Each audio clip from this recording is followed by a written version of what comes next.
बघा, आपण सर्वात आधी एक प्लाऊड घेऊन त्याच्यावरती 2 चुका ठोकलेल्या आहेत.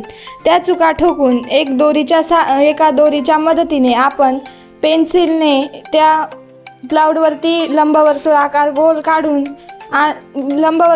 गोल काढून त्यावरती 2 चुका ठोकलेल्या आहेत. त्या वर्तुळाच्या नाभी केंद्र आहे. बघा, आपण एका नाभी केंद्रावरून जर लेझर लाईटच्या मदतीने लाईट टाकलं तर ते एका नाभी केंद्रावरून दुसऱ्या नाभी केंद्रावरती जाऊन पोहोचेल.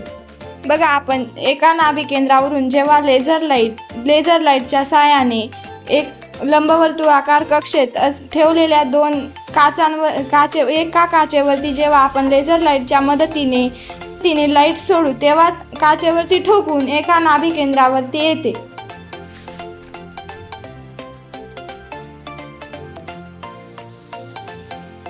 अशा पद्धतीने